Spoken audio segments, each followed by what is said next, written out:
So in order to kick off this presentation, I'm thinking about being really as simple as possible, because I know that we have a mixed audience and we are going also to have a mixed series of subjects here, a little bit related to technology and also a little bit related to society. So a lot of this discussion or this presentation is going to be about putting some definitions, even for things that seems obvious for us, because they might not be obvious, or we might have learned about them when we were in school and then forgotten about them.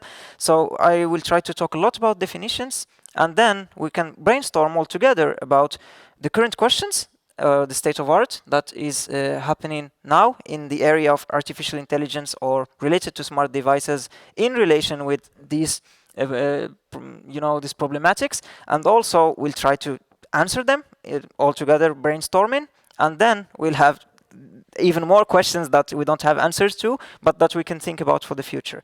So if we can kick off with some definitions, we start with the first one, which is governance. What is governance? Governance, if you look in a dictionary, you'll see that it's processes and models used to govern and make decisions in different situations when you have several stakeholders or several actors.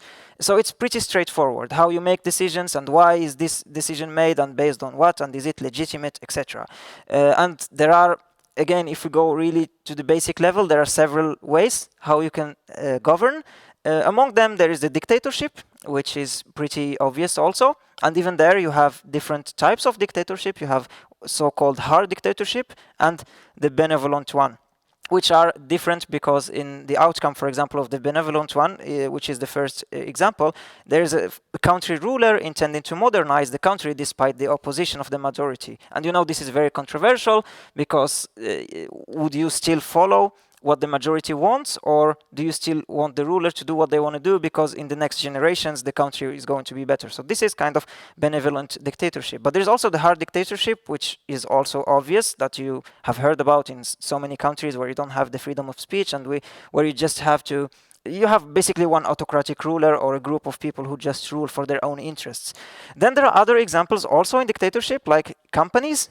I know many people don't like that, but companies are some sort of dictatorships because usually the highest management or the leaders are the ones centralizing control. So they take the important decisions. They say we are the one who know more. Then employees, of course, can participate some way or another, but usually they are not the decision makers. The decision makers are the higher management. And here, before I go forward, I just want to clarify that this is not given any opinion. So we don't say that dictatorship is good or is bad. This is pretty neutral, but the idea is to present what are the different forms of governance, because also expecting democracy in a company could be somehow not very productive, because maybe a lot of employees would vote that they want to work one day in the whole week, which is not really useful. So, you know, it's not as simple as that.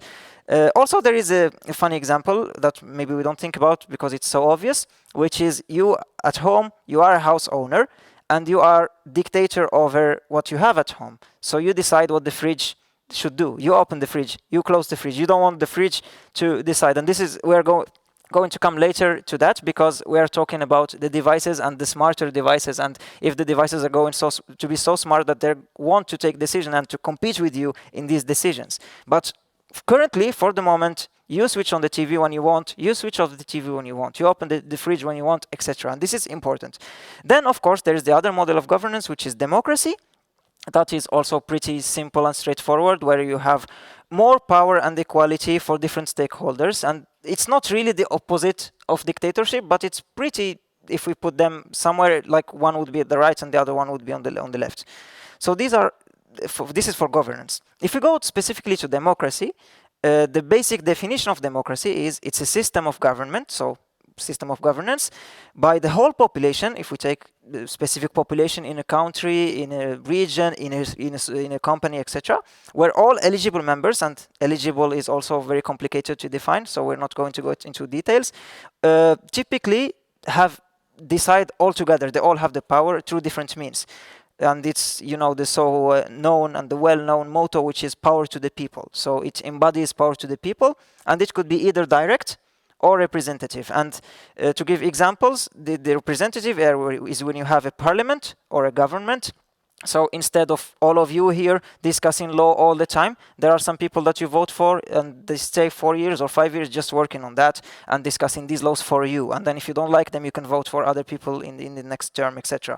And there is also referendum, which is the direct democracy. So in some cases or in some countries, you really want to make the decision by yourself and you don't want someone else to represent you. So for example, if Sweden should leave the EU, they will probably do it through a referendum, not through the parliament, because it's so important that everyone wants to give their opinion. You don't want to delegate that to the parliament. And governance has some democracy. Sorry, has some basic grounds, which are good governance, so that everything should be transparent and it should be very, very clear.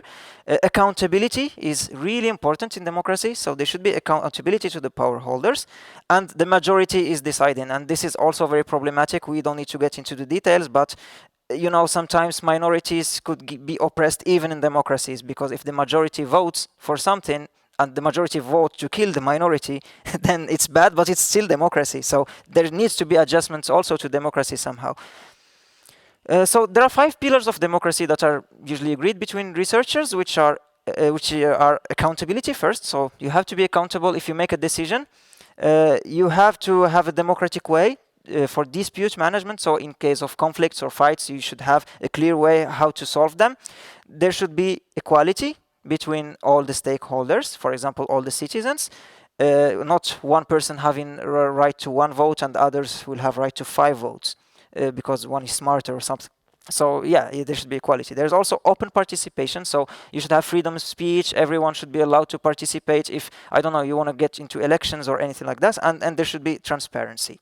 These are the 5 pillars of democracy that are kind of basic. And of course, there is a lot of criticism for democracy, but still, most of people say that this is the best of the worst that we can get. We are not living in a perfect world. It's not ideal.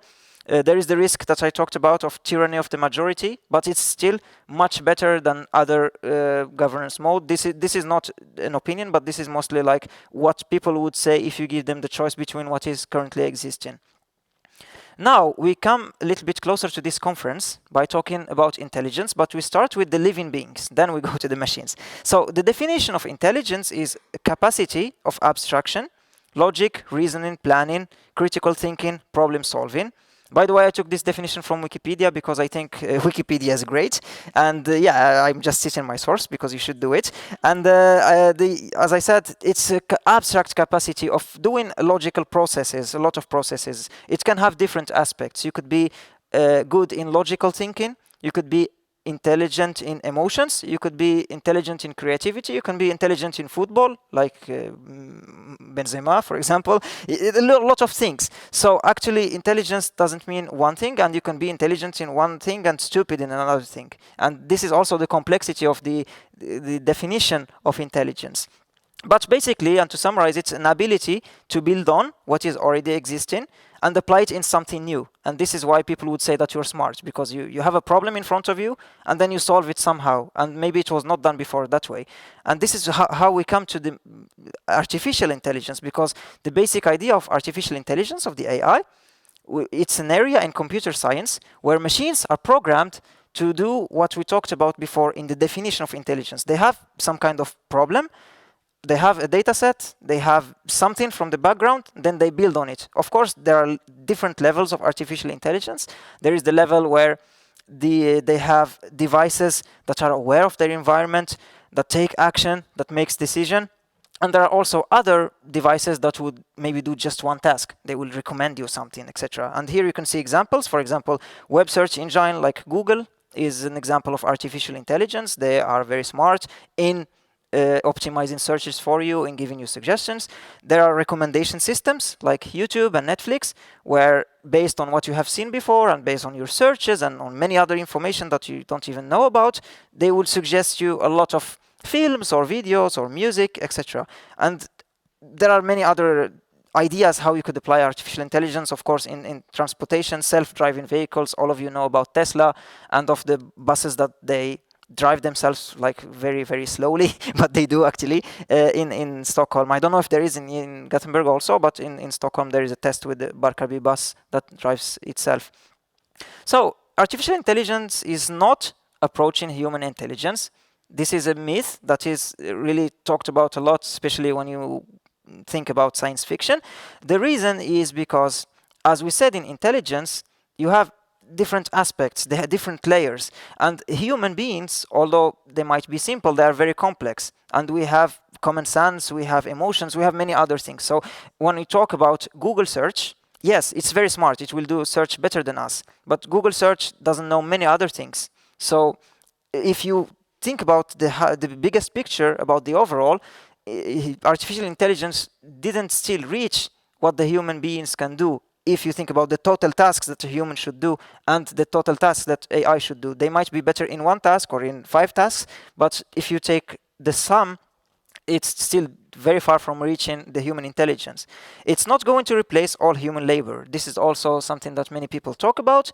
There are a lot of AIs that are taking some human tasks, but they will also create other human tasks. So by removing something, it will create also something else. And this is actually debatable, it's very discussable, but it's one of the myths that are about artificial intelligence. And it's not taking over the world for the moment, because humans are more or less still in control, but this is also one of the things that are going to be very central in this presentation. So let's go to the questions now, after having a good idea about the background and what we wanted to think about from terms of governance, democracy, and intelligence. So AI has consciousness, as we said. It knows what is the context. Think about a self-driving bus. It knows that this is a street. It knows that this is the edge, the red light, etc. But does it have a conscience? So is the conscience the thing that separates between the man and the machine? This is one thing maybe we should have in our minds when we should, let's say, philosophize about artificial intelligence. Who created the current AI and its algorithms? Who is the one who decides on the program that should be written? And why, or based on what? Will the AI be accountable to the person who wrote the code, or to the person who gave the boss of the person who wrote the code, or is it going to be accountable to the mankind in general? And regarding values, don't we have several systems of values in the world?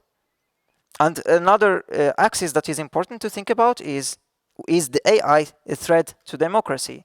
And here also you can think about earlier discussions that you probably heard about related to polarizing recommending systems. So when you have a recommending system that will recommend you only the things you like, and it will recommend to people who have the different opinion only the thing they like, and then you will be more and more extremist in your views. So let's start with conscience.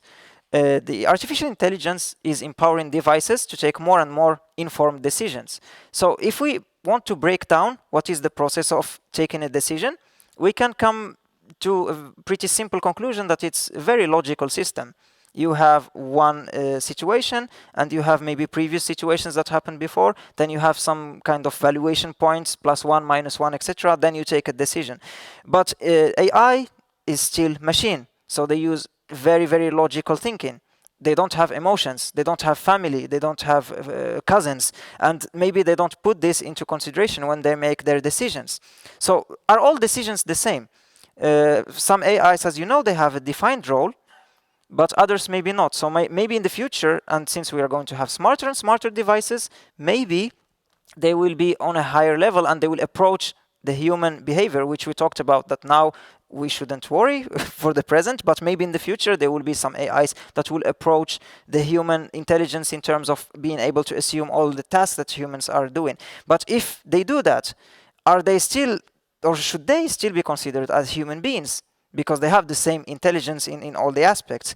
You know, we as humans, we have discussions, political discussions about retirement age. Should the AI be involved in that? They don't retire. Okay, they can be tired, or they can need something to be replaced in the machine, but should they be involved in these discussions?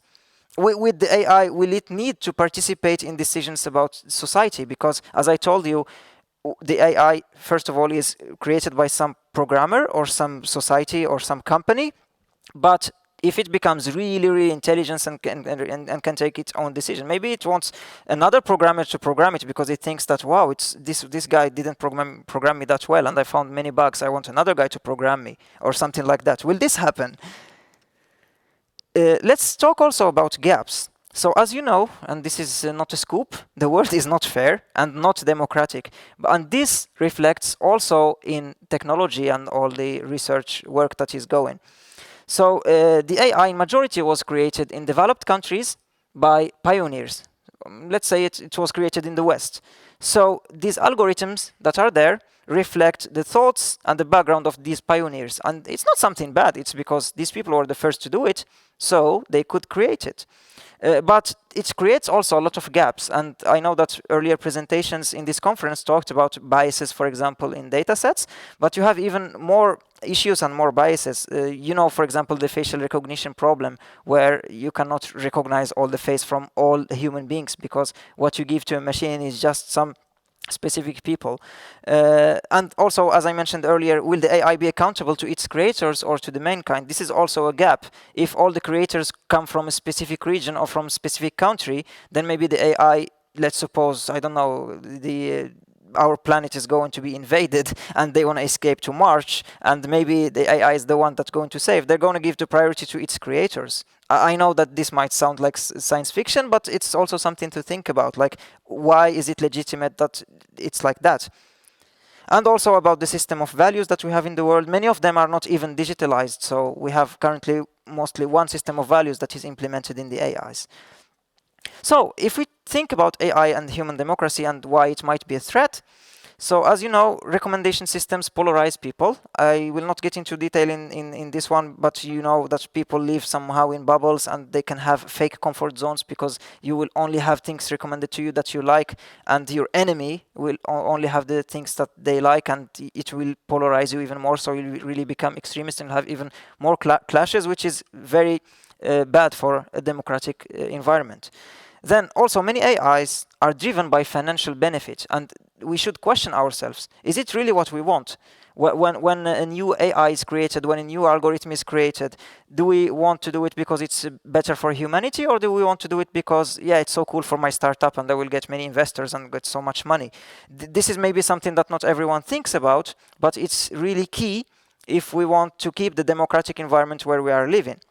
And again, the very obvious example that several AIs are used against democracy, especially in non-democratic environments. So think about an autocratic country where there is a lot of repression, even without technology. For them, technology and AI, this is so great. Wow, there is a system for us that will allow us to do surveillance and facial recognitions of people in demonstrations, and we can send mass misinformation. This is so cool. So it can be used to harm people and to harm democracy, especially in areas where it's where it's not democratic. So to try to find some kind of compromise or coexistence, how should we think? So we should first go back again to the basics. I know I went a lot to the basics, but I think that something complex is a combination of many simple things. So the original aim of the AI was to serve human needs. Should we stop here at this scope, or should we just go because we have the capacity and the resources to go even forward? As you know, humans are not one single homogeneous entity. There are people from different regions. There are people with different ideologies, so we don't all have the same needs. So even if we want to address the needs, we should first define what are the needs and why we chose these needs exactly. As I mentioned again, no AI currently comes close to a human brain in all its aspects, but the decisions that are going to be taken by AIs are really important. As I said also, AI doesn't have family or friends. They do not fear to lose them in a war. So if you think about the paperclip example, they can kill everyone just because they want to have more paperclips. And this is worrisome, but on the same time, this is a good material for reflection. And also, humans like to open their fridge whenever they want. I don't want the AI to tell me that I took too much ice cream. So this takes us to even more questions than the questions we have discussed.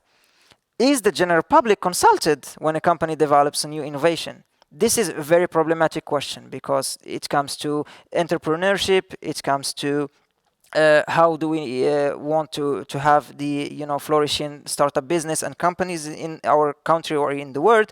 But should the general public be consulted if it's something that really will affect the society? When Facebook was created, people were not consulted, but you see how Facebook is affecting the world now.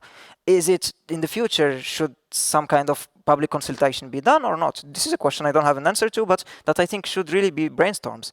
Where does the legitimacy of deciding what AI should do and shouldn't do come from? I asked this question many times, but I will ask it in a different way. Is it because you have most funding and resources to research into the area that you are going to be the one who will drive the AI to this direction or to that direction? Is it fair? Is it democratic for the whole world? Should AI be consulted about how it's going to be? Do we need, when we have a very smart AI, should we ask it how does it want to be in the future? You know, when you have a discussion with employees, you ask them how they want to be in 5 years, which role they want to take. Should this be happening with AI also? Or should we just say, no, AI, we control you and we do it for our needs? And will AI request to decide by itself, as I mentioned before, which programmer she wants to have as a lead programmer, etc.? These are very tricky questions. I know that they might be confusing, but I think that I wanted to share them with you because they could be very good material for brainstorming in case you would like to drive this forward. And with that, I would like to thank you so much.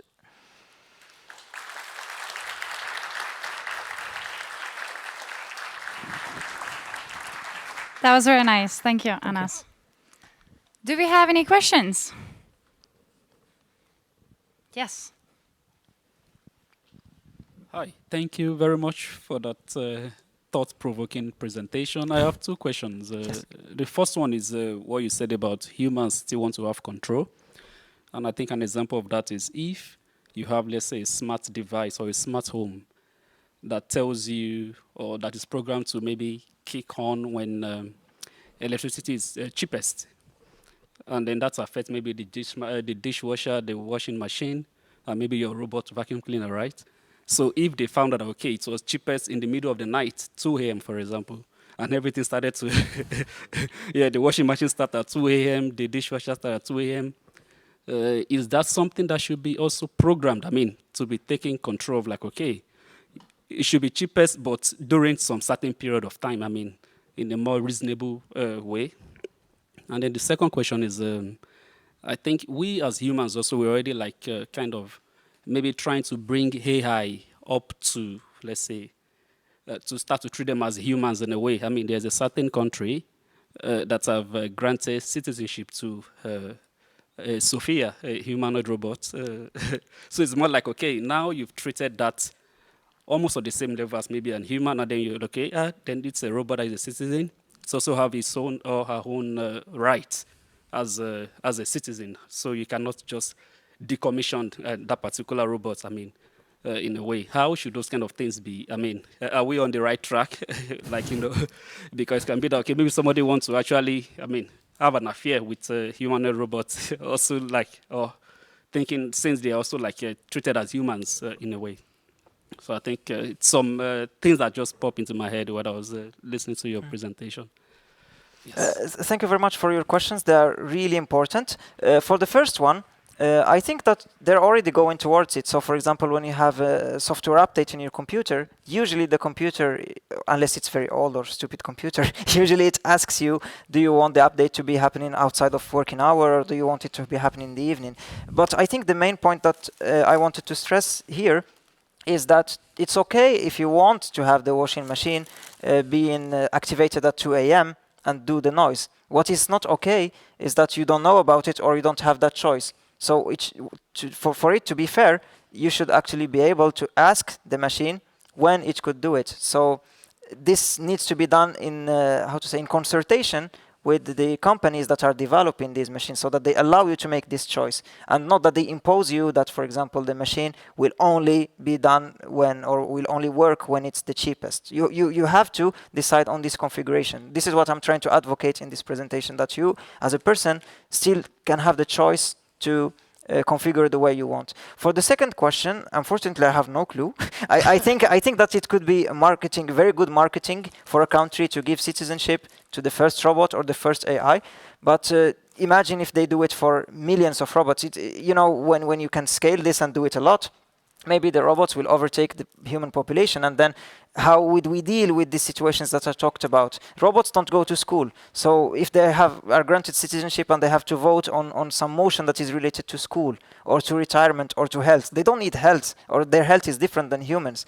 So this is why really people need to think a lot about it before just granting citizenship to a robot. It's good for marketing, but then it creates very confusing situations. And I'm sorry I don't have an answer, but I think you see what I mean. Good answer. I think that was a very good answer. All right, we'll give a big thanks for this great talk. Thank you very much. Thank you.